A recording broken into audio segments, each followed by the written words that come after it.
ஆண்டவராகிய இயேசு கிறிஸ்துவின் நாமத்தினாலே இந்த விடுதலை நிகழ்ச்சிக்கு உங்களை வரவேற்கிறேன். ப்ராக்டிக்கல் கிறிஸ்டியானிட்டி, நடைமுறை கிறிஸ்தவம் என்கிற தலைப்பின் கீழே பல நாட்கள் நாம் தொடர்ந்து கற்றுக்கொண்டிருக்கிறோம். ஏன் இந்த போதனை மிகவும் அவசியம் அப்படின்னா, அறிவு சார்ந்த கிறிஸ்தவம் நமக்கு பழகிவிட்டது, அனுபவம் சார்ந்த கிறிஸ்தவம் நமக்கு இன்னும் பழகலை, அல்லது அது கொஞ்சம் கஷ்டமாக இருக்கிற மாதிரி இருக்குது. ஆனால் நம்ம வேதத்தில் பார்க்கும் பொழுது நிருபங்கள் ப்ரிடாமினென்ட்லி உபதேசத்தை நமக்கு கற்றுக் கொடுப்பது ஏனென்றால், அந்த உபதேசத்தின் அடிப்படையில் நாம் வாழ வேண்டும் என்பதற்காகத்தான். அதாவது நம்மளோட வாழ்க்கை முறை தான் கிறிஸ்துவ முக்கியத்துவப்படுத்துகிறது. அப்போ எப்படிப்பட்ட வாழ்க்கை முறை இருக்கணும் அப்படிங்கிறத சொல்லி கொடுக்கறது தான் உபதேசம். நம்ம ரோமர் 12வது அதிகாரத்திலிருந்து நாம் இந்த நடைமுறை வாழ்க்கையை நாம் கற்றுக்கொண்டிருக்கிறோம். ரோமர் 12வது அதிகாரம் அப்படின்னு சொன்னால், முதல் 11 அதிகாரத்தில் உபதேசத்தை பற்றி பவுல் தெளிவாக எழுதி வைத்துவிட்டு, இவ்வளவு செஞ்ச தேவனுக்கு நீ என்ன செய்யணும் தெரியுமா, இவ்வளோ செஞ்சார்லப்பா, நீ எப்படிப்பட்ட ஒரு வாழ்க்கை வாழணும் அப்படின்னு சொல்லி 12வது அதிகாரத்திலேருந்து ஆரம்பிக்கிறார். அதுதான் நம்ம கற்றுக்கொண்டிருக்கிறோம். அதில் வரும்பொழுது நிஜீவ பலியை உன்னுடைய சரீரங்களை ஒப்புவிக்கணும், உலகத்துக்கு ஒத்த வேஷம் தரிக்கக்கூடாது, தேவனுடைய சித்தத்தின்படி நன்மையும் பிரியமுமான சித்தத்தின்படி நீ வாழணும் அப்படின்னு பல காரியங்களை சொல்கிறாரு. அதில் நம்ம கடந்த நாட்களில் பார்க்கும் பொழுது 10வது வசனம், 12வது அதிகாரம் 10வது வசனம், சகோதர ஸ்நேகத்தில் எப்படி இருக்கணும், கனம் பண்ணுறதுல எப்படி இருக்கணும் அப்படின்னு சொல்லி பார்த்தோம். அது தொடர்ந்து வரும் பொழுது அன்பை பற்றி வரங்களை பற்றி பேசினார், அன்பை பற்றி பேசினார்.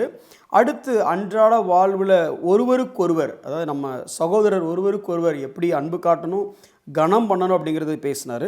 அடுத்து பொதுவான வாழ்க்கையில் எப்படி ஒரு சோம்பேறித்தனம் இல்லாமல் ஜாக்கிரதையாக இருக்கணும் அப்படின்னு பேசினார். அதே வசனத்தில் ரோமர் 12:11 அடுத்த பகுதி ஆவியிலே அனலாயிருங்கள் அப்படின்னு சொல்லி பேசுகிறார்.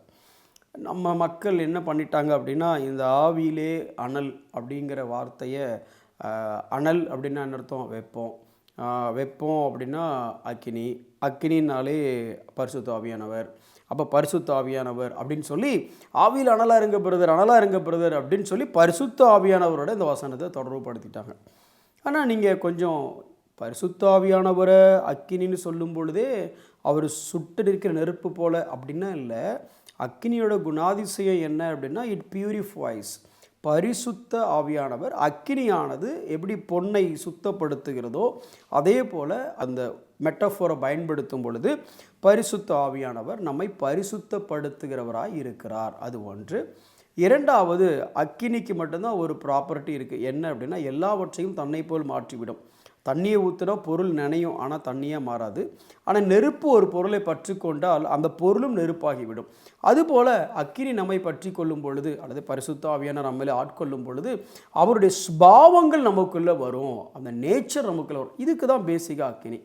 அப்போ இங்கே ஆவியிலே அனலாக இருங்கள்னு சொல்லும் பொழுது இதுக்கும் ஆவியானவருக்கும் ஏதாவது சம்மந்தமாக அப்படின்னா, அஃப்கோர்ஸ் அவர் இன்ஃப்ளூயன்ஸ் பண்ணுறதுனால நம்மளுடைய கேரக்டர் சேஞ்சை பற்றி தான் இது பேசுதே தவிர, இந்த சூப்பர் ஸ்பிரிச்சுவல் ரிலேட்டட் திங்ஸை பற்றி இது நம்ம பேசலை.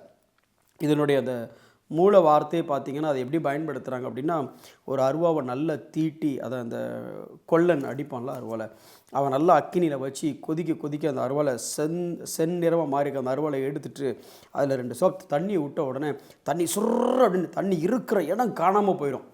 அந்த அளவுக்கு நாம் ஆக்டிவாக இருக்கணுங்கிற அர்த்தத்தில் தான் அனலாக இருங்கள்னு பேசுதே தவிர, அப்படியே அபிஷேகத்தில் நிரம்பி அனலாக இருக்கணுங்கிற வார்த்தைக்கும் இதுக்கும் சம்பந்தமே கிடையாது. ஸோ பேசிக்காக திருப்பியும் சொல்கிறேன் பாருங்களேன், அந்த சூடான ஒரு பொருள் மேலே அப்படி தண்ணியை கோரி ஊற்றின உடனே ஊற்றின தண்ணி எங்கே போச்சுட்டே தெரியாமல் பபுள் சுர்ற அப்படிங்க அந்த தண்ணி காணாமல் போயிடும்ல. அப்போ எந்த அளவுக்கு அந்த உத்வேகம், அதே அளவுக்கு நமக்கு ஒரு என்துவாசிசம், அந்த உத்வேகம், அந்த வேகம், அந்த அந்த டிலிஜென்ஸ், அந்த அந்த ஷுவர்ட்னஸ் இருக்கணும் அப்படிங்கிற அர்த்தத்தில் தான் ஆவியிலே அனலாயிருங்கள். இந்த ஆவி பரிசுத்த ஆவியானவரை குறிக்கலை, இந்த ஆவி உங்களையும் என்னையும் குறிக்குது. என்னங்கிற நாம் பேசிக்காக ஆவியாக இருக்கிறோம்ல, அந்த என்துவாசிஸ்டிக் ஸ்பிரிட் அப்படி நம்ம இருக்கணும் அப்படிங்கிற அர்த்தத்தில் தான் சொல்லுது. பிரதர், அது எப்படி நீங்கள் சொல்லலாம், அது ஆவி அனல்னாலே ஆவியானவர் தான் அப்படின்னு நினச்சிங்கன்னா, இந்த பதம் மொத்த வேதத்தில் இன்னும் ஒரே ஒரு இடத்துல தான் பயன்படுத்தப்பட்டிருக்கு. அது யாருக்காக பயன்படுத்தப்பட்டிருக்குன்னா, அப்போஸ்தலர்கள் 18வது அதிகாரம் 25வது அதிகாரத்தில் அப்பல்லோ என்கிற மனிதனை குறித்து பேசும்போது பயன்படுத்தப்பட்டிருக்கு. அந்த வசனத்தை நான் வாசிக்கிறேன், நீங்கள் கேளுங்க. அப்போலோ பற்றி சொல்லும் பொழுது, அவன் கர்த்தருடைய மார்க்கத்திலே உபதேசிக்கப்பட்டு யோவான் கொடுத்த ஸ்நானத்தை மாத்திரம் அறிந்தவனாயிருந்து. நீங்கள் ஒரு விஷயம் நல்லா புரிந்து கொள்ளணும். இந்த இடத்துல வரும்பொழுது அப்போலோ ரட்சிக்கப்பட்டவனா அப்படின்னா அதை சரியாக வசனத்தின்படி புரிந்து கொள்ள வேண்டும் என்றால் அவன் ரட்சிக்கப்பட்டிருக்க வாய்ப்பு இல்லை. ஏன் அப்படின்னா அவனுக்கு யோவானுடைய ஞானஸ்நானம், அதாவது பழைய உடன்படிக்கை மனந்திரும்புதலுக்கேற்ற அந்த ஞானஸ்நானம் மட்டும்தான் தெரிந்திருக்கிறதே தவிர இந்த புதிய கிறிஸ்து இயேசுவினால் உண்டாகும் மீட்பை பற்றி அவன் அறிந்திருக்கவில்லை. கிறிஸ்துவை பற்றி அறிந்திருந்தான், ஆனால் கிறிஸ்துவை பற்றி மீட்பை அவன் அறிந்திருக்கிறவில்லை. அதனால் அவன் பிரசங்கம் பண்ணதை பார்த்து ஆக்கில்லா பிரிஸ்கில்லா பார்த்துட்டு அவனை வீட்டுக்கு கூட்டு போய் நல்ல டிஃபன் கொடுத்து டின்னர் கொடுத்து, எங்கே இருக்குன்னு கேட்காதீங்க, வீட்டுக்கு கூட்டு போயிட்டு அவனை உபசரித்து, நீ கொஞ்சம் சத்தியத்தை திருத்திக்கப்பா, என் மனம் திரும்புதலுக்கு அப்புறம் என்னாச்சு, யோவான் ஸ்நானம் வந்தாரா, வந்தவர் என்ன பண்ணார், யார் உனக்கு கை காமிச்சார், ஏசு, ஆமாம் எனக்கு தெரியுமே, ஆனால் அதுக்கப்புறம் என்ன நடந்துச்சு தெரியுமா, இந்த ஏசு உன் பாவத்துக்காக என் பாவத்துக்காக மரித்தார், அடக்கம் பண்ணப்பட்டார், 3ஆம் நாள் உயிரோடு எழுந்தார், எழுந்து பரமேறினார், அதன் பின்பு பரிசுத்த ஆவியானவர் இறங்கினார். இறங்கினது நிமித்தமாக இன்றைக்கி மனம் திரும்புகிற நாம் எல்லாரும் அவருடைய பிள்ளைகள் ஆகிட்டோம். அதனால் அந்த இயேசு தான் மெஸ்ஸையா அப்படின்னு எனக்கு புரிய வைக்கிறாங்க. அதனால் அவர் திரும்ப வந்து பிரசங்கம் பண்ணும் பொழுது ஜீசஸ் இஸ் கிரைஸ்ட் அப்படின்னு பிரசங்கம் பண்ணுறாரு. அதோட அவருடைய சாப்டர் அங்கே மாறுது. லேட்டர் பாயிண்ட் ஆஃப் டைம் இந்த அப்பல்லோ தான் கொரிந்து சபையிலேயே பவுல், பேதுரு, அப்பல்லோ அங்கிற லெவலுக்கு அவர் பெரிய பிரசங்கியாராக அவர் மாறிட்டார். இதுதான் அப்பல்லோடைய சம்பவம். அப்போ எப்படிப்பட்ட ஒரு மனுஷனாக அவன் இருந்தான்? அனல் உள்ள மனுஷனாக அவன் இருந்தான். எங்கே இருக்க வசனம்? அப்போஸ்தலர் 18வது அதிகாரம் 25வது வசனத்தை பாருங்களேன். ஆவியில் அனல் உள்ளவனாய் கர்த்தருக்கு அடுத்தவைகளை திட்டமாய் போதகம் பண்ணி கொண்டிருந்தான். பிரதர் பார்த்தீங்களா பிரதர், ஆவியில் அனல் பிரதர், ஆவியில் அனல்னு அப்படியே நிரம்பி குதிச்சுட்டு இருந்தா? இல்லை சார், ஆவின்னு சொல்லும்பொழுது இங்கேயும் பரிசுத்த ஆவியானவரை பற்றி பேசலை. ஏன்னா இதை பேசும் பொழுது அப்பல்லோ பரிசுத்த ஆவியானவரை பெற்றிருப்பான் என்று நம்புவதற்கு வாய்ப்பே இல்லை. ஏன்னா அங்கே அவர் ரட்சிக்கப்படவே இல்லை. ஏன்னா அவரை விசுவாசத்துக்குள்ளே நடத்துகிறதே யார் நடத்துகிறா, சுவிசேஷத்துக்குள்ளே நடத்துகிறதே யார் நடத்துகிறான்னா ஆக்கில்லா பிரிஸ்கில்லா தான் நடத்துகிறாங்க. அப்போ இங்கே சுவிசேஷத்தையே தெரியாத ஒருவனுக்குள்ளே பரிசுத்த ஆவியானவர் இருக்க வாய்ப்பு இல்லை. அப்போ ஆவியில் அனல் அப்படின்னு சொல்லும் பொழுது இந்த இடத்துல எல்லாமே நீங்கள் ஆங்கில வேதாகமத்திலையும் பார்த்தீங்கன்னா கேபிட்டல் எஸ் போடாமல் ஸ்மால் எஸ் போட்டிருப்பாங்க. ஏன்னா கேபிட்டல் எஸ் அது பரிசுத்த ஆவியானவரை குறிப்பதினால், ஸ்மால் எஸ் நம்ம குறிக்குது. அப்போ இங்கே ஸ்பிரிட்டில் நீ யார், நீ ஒரு ஸ்பிரிட், உள்ளுக்குள்ளே உள்ளான மனுஷனில் அனல் கொண்டு. இப்போ நிறைய பாருங்களேன், இப்போ சில பேருக்கு நிறைய திறமைகள் இருக்கும். அதாவது என்ன சொல்கிறது, சூப்பராக வரைகிறவங்களாக இருப்பாங்க. இப்போ அவங்ககிட்ட ரொம்ப சிறப்பாக வரைகிறவங்களாக இருப்பாங்க. ஆனால் மூடு வந்தால் தான் வரைவாங்க. பார்த்துருக்கீங்களா? அடப்போங்க சார், பார்த்துக்கலாம் சார், இதுக்கெல்லாம் எதுக்கு சார். அப்போது வெளியில் ஆள் சூப்பர், எதில், தாளந்தில், உள்ள ஆள் சூப்பர் இல்லை. வெளியில் அனல், ஃபயராக பாடுறாரு, ஃபயராக வரைகிறாரு. இன்னும் சொல்லப்போனால் சில பேர் கவிதைலாம் எழுதுவாங்க பாருங்களேன், அப்படியே கடன்னு எழுதுவாங்க. ஆனால் உள்ளே இருக்க மனுஷனை கொஞ்சம் தூண்டி விடுறதுக்கு கொஞ்சம் பானாக இருந்த வேண்டியிருக்கு. உங்களுக்கு புரியும் நான் சொல்கிறது. அப்போது கவிதை எழுதக்கூடிய திறமை இருந்தால் கூட எழுதுறதுக்கு உள்ளான ஆள் ரெடியாக இல்லை. அந்த உள்ளான ஆளை ரெடி பண்ணுறதுக்கு அனல் மூட்டுறதுக்கு என்னத்தையாவது ஊற்ற வேண்டியிருக்கு.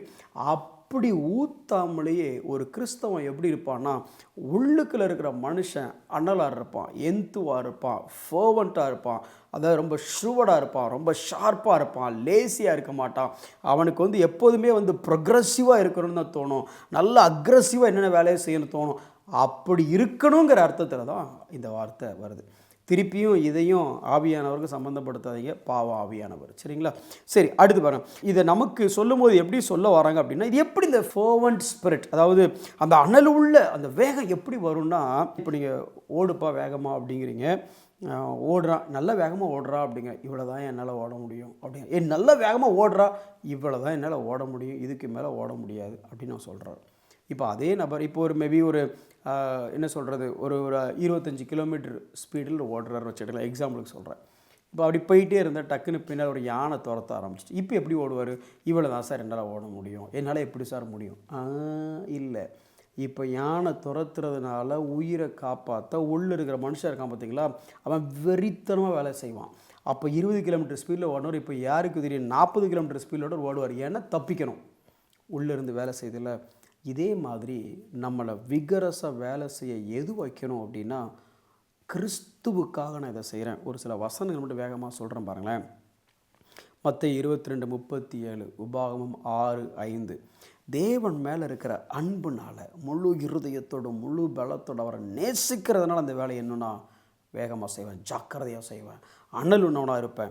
இன்னும் பார்த்தீங்கன்னா என் ஆசையெல்லாம் சங்கீதம் 42:1-2 பார்க்கும் பொழுது நான் அவருக்காக தான் ஆசைப்பட்றேன். அவர் மேலே அந்த மான் எப்படி வாஞ்சையாக இருக்குது நீரோட மேலே, அதே மாதிரி அவர் மேலே வாஞ்சையாக இருக்கிற அந்த வாஞ்சை என்ன ட்ரைவ் பண்ணுது. இங்கே எப்படி முதல்ல ஓடு நீங்கள் சொல்லும்போது ஓடலை, ஆனால் யானை வந்து உயிர் பயங்கிற ஒன்று வந்த உடனே உச்ச வேகத்தில் ஓடனா பார்த்தீங்களா. அப்போ எது ட்ரைவ் பண்ணுது அப்படின்னா அந்த உயிர் மேலே இருக்கிற பயம் அவனை வேகமாக ட்ரைவ் பண்ணுது. அதே மாதிரி எனக்கு தேவன் மேலே இருக்கிற அன்பு என்ன ட்ரைவ் பண்ணணும், தேவன் மேலே இருக்க வாஞ்சை என்ன ட்ரைவ் பண்ணணும்.